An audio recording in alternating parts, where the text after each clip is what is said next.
Assalamualaikum warahmatullahi wabarakatuh. Marilah kita bersama-sama mengirimkan sholawat kepada Nabi Muhammad SAW. Semoga dengan syafaat beliau kita semua diberikan tempat di surganya. Sebelum kita lanjut, jangan lupa untuk subscribe, like, dan tinggalkan komentar di bawah. Semoga video ini membawa berkah dan meningkatkan kecintaan kita kepada Rasulullah SAW. Langit sore itu tampak murung, seolah ikut bersedih bersama Zahra. Di depan toko kelontong kecil milik Bu Darmi, Zahra menata beberapa kardus mie instan dengan gerakan pelan. Keringat menetes dari pelipisnya, bukan karena lelah semata, tapi karena pikirannya yang tak tenang sejak pagi tadi. Zahra, gadis 19 tahun, adalah sosok yang paling dikenal di kampung itu sebagai anak berbakti. Sejak ibunya meninggal 3 tahun lalu, ia rela mengorbankan mimpi masuk perguruan tinggi demi merawat ayahnya yang sakit ginjal. Ia hanya sempat lulus SMA, lalu langsung bekerja agar dapur mereka tetap mengepul. Namun hari ini, beban hidup Zahra terasa lebih berat dari biasanya. Pak Ahmad, ayahnya, baru saja menerima ancaman dari rentenir kampung, Bang Darmin. Dengan tubuh masih lemah, Pak Ahmad duduk bersandar di depan tua sambil menahan sakit. Sementara Zahra berdiri gelisah di sampingnya. "Hari ini aku dipermalukan di depan warung kopi," ucap Pak Ahmad lirih. "Dia ancam kalau kita tak bayar bulan ini, rumah ini akan disita." Zahra menggigit bibirnya. Matanya berkaca-kaca. Ia tahu betul ayahnya tak pernah suka berutang, tapi kondisi memaksanya. Biaya berobat, makan sehari-hari, dan kebutuhan lain tak bisa ditutupi hanya dengan gaji Zahra di toko. "Ayah, Zahra akan cari jalan. Kita pasti bisa bayar," bisik Zahra, walau dalam hatinya sendiri tak yakin bagaimana caranya. Malam itu, Zahra duduk di beranda rumah. Hujan turun rintik-rintik. Cahaya remang dari lampu minyak menemani lamunannya. Ia mengingat kembali mimpinya jadi perawat, mengenakan seragam putih, membantu orang-orang sakit, dan membuat ayahnya bangga. Tapi kenyataan hidup begitu pahit. Mimpinya menguap seperti asap kayu bakar di dapur. Tiba-tiba, suara salam terdengar dari depan pagar. "Assalamualaikum." Zahra terperanjat. Ia mengenali suara itu. Ustadz Malik. Lelaki parubaya itu berdiri dengan jubah putih dan surban rapi di pundaknya. Usianya mungkin sudah 50 tahun lebih. Dengan janggut putih dan suara yang selalu tenang saat mengisi pengajian di masjid. "Waalaikumsalam. Ada apa, Ustadz?" tanya Zahra sopan. Ustadz Malik menundukkan kepala, lalu berkata pelan, "Ayahmu sakit. Aku dengar kabar tentang utang itu juga. Zahra, izinkan aku bantu." Zahra hanya bisa menatapnya. Bingung. "Aku siap lunasi semua utang ayahmu, bahkan membiayai pengobatannya," lanjut Ustadz Malik. "Tapi ada satu syarat." Zahra menelan ludah. Kata-kata itu menggetarkan dadanya. Seolah dunia berhenti berputar. "Apa syaratnya, Ustadz?" Lelaki itu menatap dalam, lalu menjawab, "Menikahlah denganku." Malam itu Zahra tak bisa tidur. Matanya memandangi atap rumah yang mulai lapuk, sementara dadanya terasa sesak menahan kenyataan yang tak pernah ia bayangkan. Pernikahan dengan seorang ustadz yang usianya jauh melampaui ayahnya sendiri. Ia mencoba menenangkan diri, menarik napas panjang, lalu mengingat wajah ayahnya. Wajah yang semakin hari terlihat semakin tirus dan kelelahan. Semua ini bukan tentang dirinya saja. Ini tentang menyelamatkan orang yang ia cintai.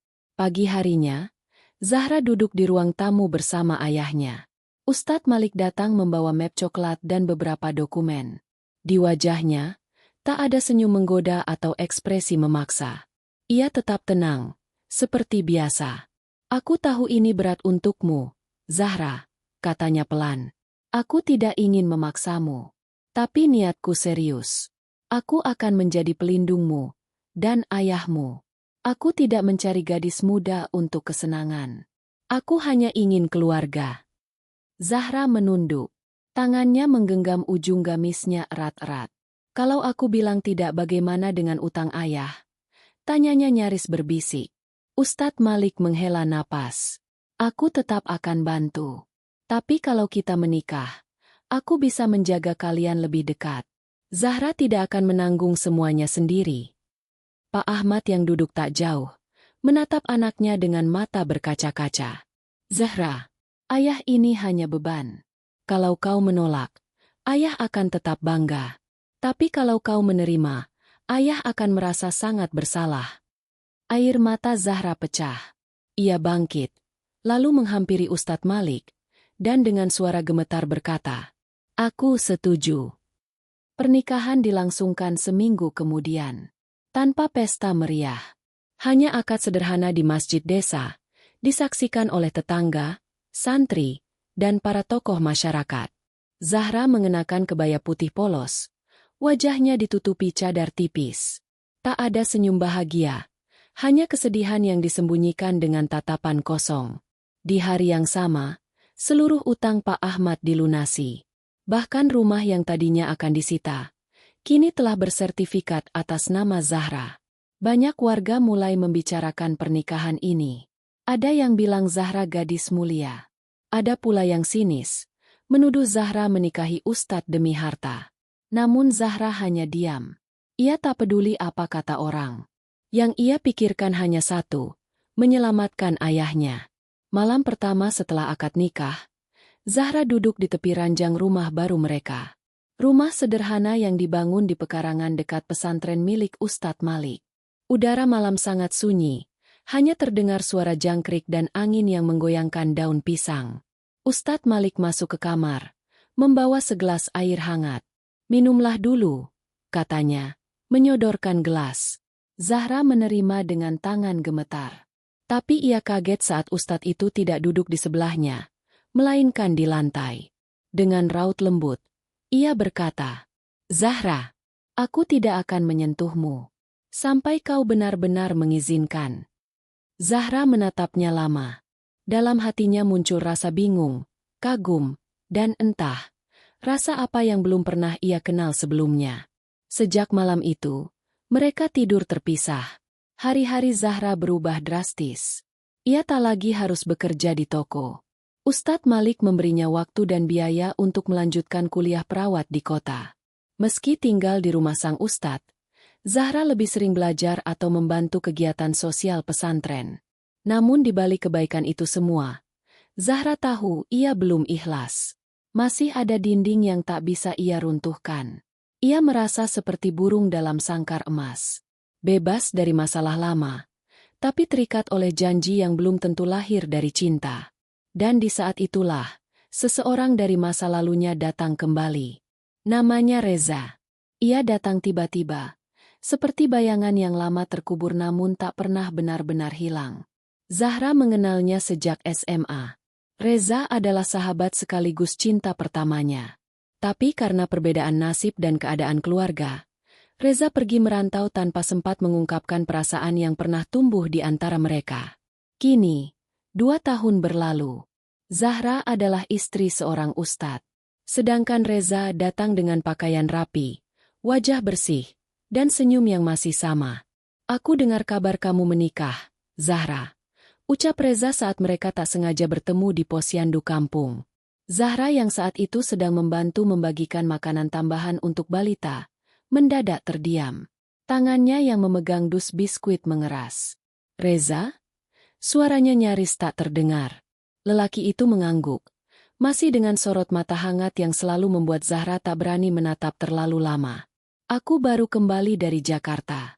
Buka usaha kecil di sana. Tapi begitu dengar ayahmu sakit, aku langsung pulang." "Zahra, kamu baik-baik saja, kan?" Pertanyaan itu membuat dada Zahra seperti ditusuk. "Aku baik," jawabnya singkat, mencoba tegar. Tapi malam itu, untuk pertama kalinya sejak menikah, Zahra menangis diam-diam di balik pintu kamar. Rasa bersalah menghantam hatinya. Ia bukan berbuat salah. Ia hanya merasa hidupnya terlalu cepat berubah.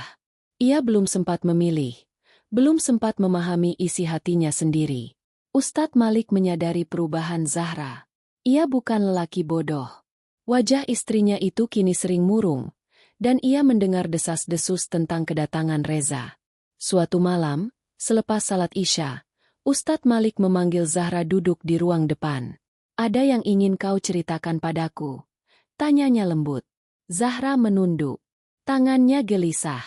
"Reza datang, dia hanya teman lama. Tidak ada apa-apa." Ustadz Malik tak menjawab. Ia hanya menatap langit-langit sejenak, lalu berkata, "Aku tidak pernah ingin menjadi penghalang mimpimu, Zahra. Kalau suatu hari, kau merasa pernikahan ini membebanimu, kau bebas memilih." Zahra menoleh cepat. Matanya membelalak. "Tidak, Ustadz. Aku tidak akan lari. Aku tahu, aku sudah memilih jalan ini." Ustadz Malik tersenyum tipis. Tapi senyum itu bukan senyum bahagia. Ada luka dalam tatapannya yang hanya bisa dimengerti oleh lelaki yang tahu bahwa cintanya mungkin hanya akan bertepuk sebelah tangan. Beberapa hari kemudian, Reza datang lagi. Kali ini ke rumah pesantren, dengan niat yang berbeda. "Aku minta maaf, Zahra. Aku tidak tahu kamu sedang melalui semua ini. Tapi aku datang bukan untuk merebutmu. Aku hanya ingin bantu," katanya. Zahra menatap Reza dalam-dalam. "Bantu bagaimana?" "Aku ingin membiayai kuliahmu. Aku tahu kamu punya mimpi jadi perawat. Aku punya cukup uang sekarang. Anggap saja ini sebagai penebus karena dulu aku pergi begitu saja." Zahra menggeleng. "Terima kasih, Reza. Tapi, seseorang sudah melakukan itu untukku, suamiku." Reza terdiam. Tatapannya penuh kecewa. Tapi ia mengangguk perlahan. "Aku terlambat ya?" Zahra tidak menjawab. Karena jawabannya tak bisa diucapkan dengan kata-kata. Hari-hari setelah itu berjalan dalam ketegangan yang tak diucapkan. Zahra mulai fokus lagi pada kuliahnya. Namun di dalam hati, gejolak masih belum reda. Ia ingin setia pada pilihannya. Tapi hatinya masih diliputi pertanyaan. Apakah ia bisa mencintai seseorang hanya karena kebaikan, bukan karena cinta yang datang dari hati? Dan ketika pikirannya mulai tenang, ujian yang lebih besar datang. Malam itu angin bertiup lebih kencang dari biasanya. Daun-daun pisang berdesir pelan di pekarangan pesantren, dan awan menggantung kelabu di atas langit desa. Di dalam rumah, Zahra tengah mengecek jadwal praktik klinik yang akan dimulai minggu depan. Hari-harinya kini penuh kesibukan sebagai mahasiswi keperawatan. Namun di balik buku-buku dan laptopnya, pikirannya masih berkabut. Sementara itu, Ustadz Malik semakin sering menyendiri. Ia tetap menjalankan aktivitas dakwahnya, memimpin pengajian, mengajar santri. Namun ketika kembali ke rumah, ia jarang berbicara. Zahra menyadari perubahan itu, tapi ia tak tahu harus memulai dari mana. Sampai suatu malam, suara batu keras terdengar dari kamar depan. Zahra terkejut, segera menghampiri. "Ustadz?" panggilnya pelan. Ia temukan sang suami duduk di sudut ranjang. Wajahnya pucat dan tubuhnya menggigil. Tangan kanannya menutupi dada. Zahra panik. "Aku akan bawa ke puskesmas sekarang," katanya cepat. Namun Ustadz Malik menahan pergelangan tangannya dengan lemah. "Jangan, ini hanya masuk angin." "Tidak, ini bukan masuk angin. Wajahmu pucat, tanganmu dingin. Ustadz harus diperiksa." Zahra tak bisa menahan air matanya lagi. Dengan bantuan tetangga, malam itu Ustadz Malik dibawa ke rumah sakit kabupaten. Zahra mendampinginya sepanjang malam. Dan pagi harinya, dokter datang membawa hasil pemeriksaan. Wajahnya tak bersahabat. "Maaf, ada dugaan kanker paru stadium lanjut. Kami perlu merujuk untuk pemeriksaan lebih lanjut ke kota." Dunia Zahra runtuh. Ia duduk di ruang tunggu rumah sakit sambil menahan tangis. Tangannya gemetar memegang dompet kecil berisi kartu identitas suaminya. Semua perasaan bercampur. Lelaki yang telah mengorbankan segalanya untuknya, kini terbaring lemah. Beberapa hari berlalu.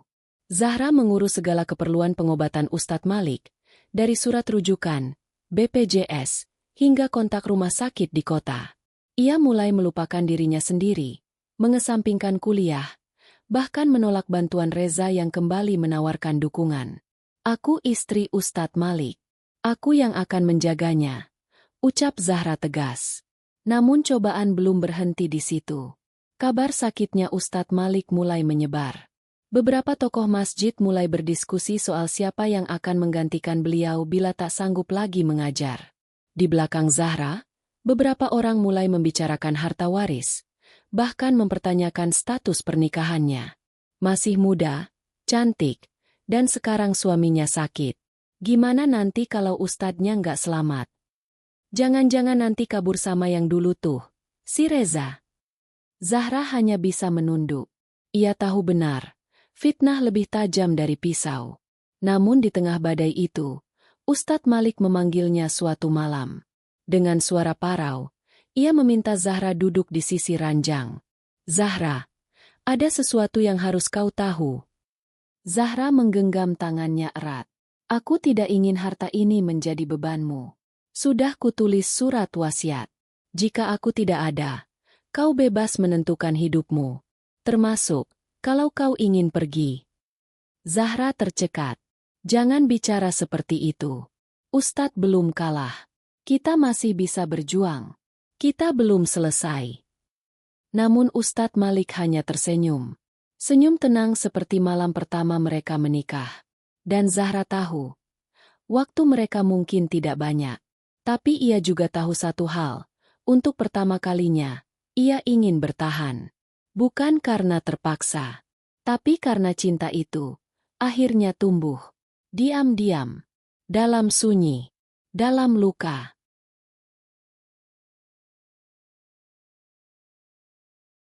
Hari-hari di rumah sakit terasa lebih sunyi dari biasanya. Zahra menunggui suaminya yang kini menjalani rawat inap di lantai 2 rumah sakit kota. Ustadz Malik menjalani serangkaian terapi dan pemeriksaan. Setiap pagi, Zahra membersihkan tubuh suaminya, menyuapi makan, dan membacakan surat-surat pendek dengan suara lembut.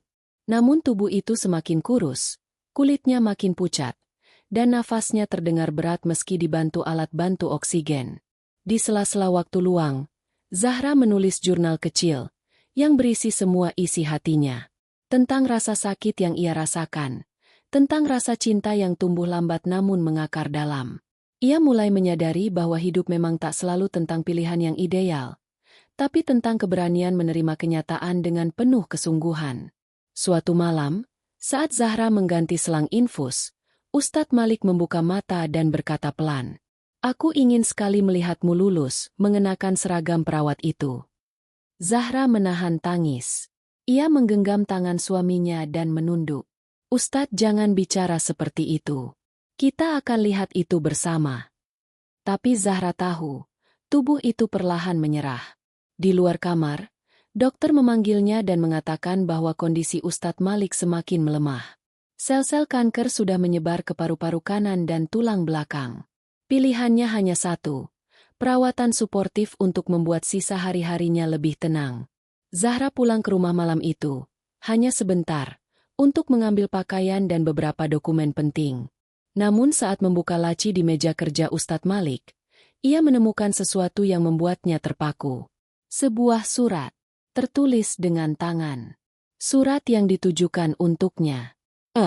Aku tahu kau mungkin masih bingung. Masih meragukan banyak hal, termasuk tentang pernikahan kita. Tapi aku ingin kau tahu satu hal. Aku mencintaimu, bukan karena usia, bukan karena rasa kasihan. Tapi karena sejak pertama aku melihatmu berjuang demi ayahmu. Aku tahu kau lebih kuat dari banyak wanita yang pernah kutemui. Aku tak pernah ingin mengekangmu. Aku hanya ingin melindungimu, meski dengan cara yang mungkin tak sempurna. Aku mohon satu hal saja. Jika aku pergi, teruslah hidup dengan pilihanmu. Jangan menoleh ke belakang. Jangan menyesal. Aku bangga pernah menjadi bagian kecil dari perjalananmu. Ustadz Malik. Air mata Zahra jatuh satu-satu membasahi surat itu. Esok paginya, ia kembali ke rumah sakit.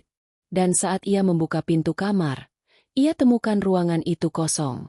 Hanya ranjang yang rapi dan tirai putih yang setengah tertutup. Dokter menghampirinya perlahan. Zahra, beliau sudah pergi, sekitar 1 jam lalu. Dalam tidur. Tenang. Dunia Zahra berhenti sejenak. Ia berdiri kaku, lalu melangkah pelan ke sisi ranjang. Ia duduk di sana, memandangi tempat yang baru semalam ia jaga. Tak ada isak tangis keras. Hanya diam, dan air mata yang mengalir tak terbendung. Pemakaman Ustadz Malik dilakukan dengan cepat, sesuai permintaan terakhirnya. Banyak warga datang, santri menangis, dan para tokoh agama memimpin doa. Zahra duduk di sisi liang lahat dengan wajah kosong. Tapi di dalam hatinya, gelombang cinta dan duka bercampur jadi satu. Beberapa hari kemudian, Zahra kembali kuliah. Ia menyelesaikan semester terakhirnya sambil menjalani praktik klinik di rumah sakit yang sama tempat suaminya wafat. Ia mengenakan seragam putih dengan nama lengkap tertulis di dada, Zahra Malik. Dan di setiap langkahnya, Zahra membawa cinta yang pernah tumbuh pelan-pelan. Cinta yang diawali dari luka, dibesarkan oleh pengorbanan, dan diakhiri dengan keikhlasan. 3 bulan telah berlalu sejak kepergian Ustadz Malik. Musim kemarau menyapu desa dengan langit biru yang nyaris tak berawan. Pohon-pohon di sekitar pesantren mulai meranggas, dan suasana di dalam rumah Zahra kini sunyi, tapi tidak lagi menyakitkan. Sejak kepergian suaminya, Zahra tinggal seorang diri di rumah kecil warisan Ustadz, tepat di samping pesantren yang kini dikelola oleh pengurus baru.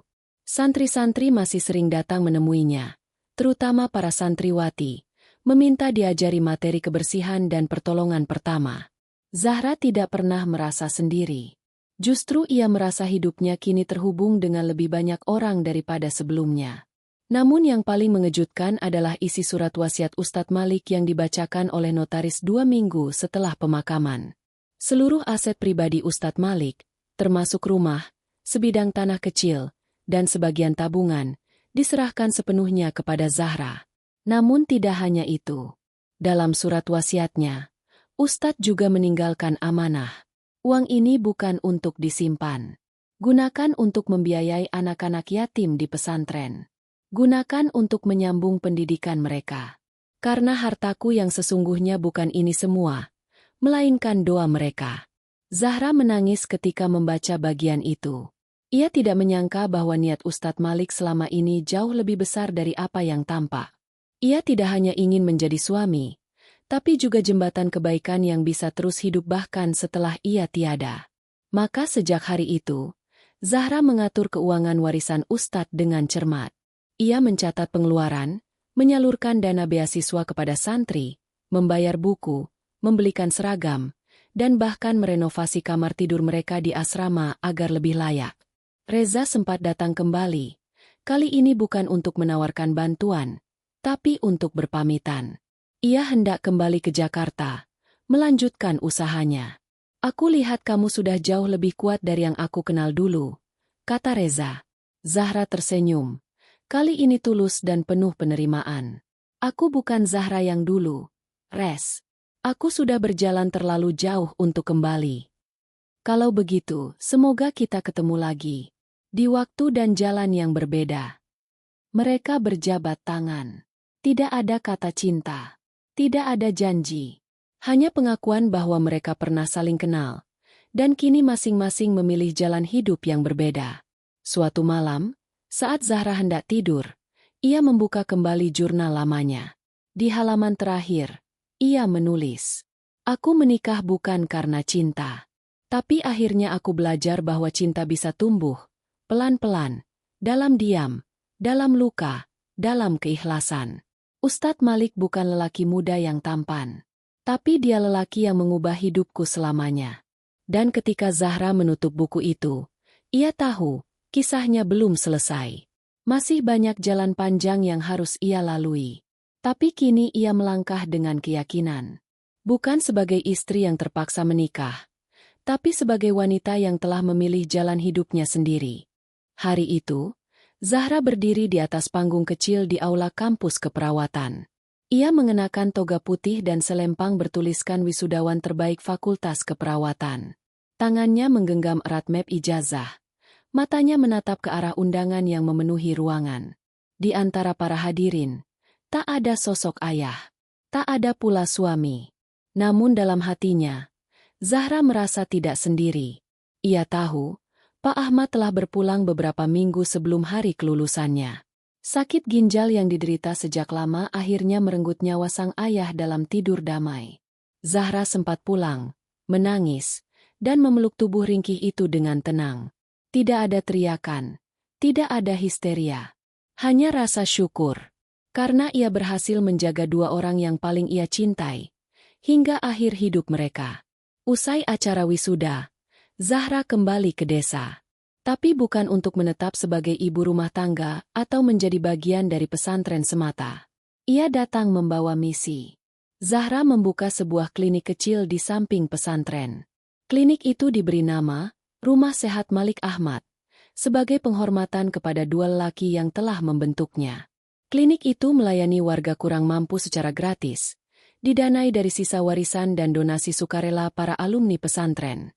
Setiap pagi, Zahra mengenakan seragam putih bersih dan menyambut pasien dengan senyum. Ia memeriksa tekanan darah, memberikan resep herbal, dan menyulap ruang sederhana menjadi tempat penuh harapan. Anak-anak desa memanggilnya Bu Zahra, sementara para orang tua menyebutnya Cahaya Kampung. Namun Zahra tak pernah merasa tinggi. Ia masih tinggal di rumah kecil peninggalan Ustadz. Ia masih duduk di beranda saat senja tiba, menyesap teh hangat, dan membaca jurnal lamanya. Suatu ketika, salah satu santriwati bertanya padanya, "Bu Zahra, benarkah dulu ibu menikah karena tidak cinta?" Zahra tersenyum. "Bukan tidak cinta, hanya belum mengerti cinta itu apa." Santriwati itu tampak bingung. Tapi Zahra tidak menjelaskan lebih jauh. Karena ada hal-hal yang hanya bisa dipahami lewat perjalanan panjang, bukan sekadar kata-kata. Dan disitulah Zahra berdiri kini. Sebagai perempuan yang pernah tersesat di antara pilihan sulit. Sebagai istri yang pernah hidup dalam pernikahan tanpa cinta di awal. Sebagai anak yang berjuang sendirian menyelamatkan keluarganya. Tapi lebih dari semua itu, Zahra adalah saksi bahwa takdir Allah, meski kadang tak dimengerti, selalu menyimpan maksud yang indah. Kini, Zahra tak lagi dikejar oleh masa lalu. Ia bukan gadis yang terpaksa menikah.